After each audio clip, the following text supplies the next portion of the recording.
Hello everyone, today I'll show you how to change the in-game language in Icarus.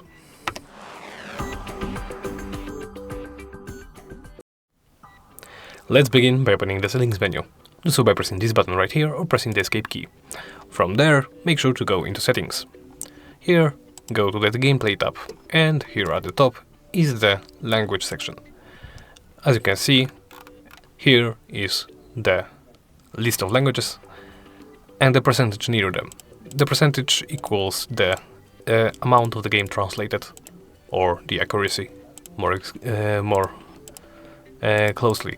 Set it to your preferred language and simply hit back. OK, escape, and that's it. Thank you for watching, and please remember to like, comment and subscribe.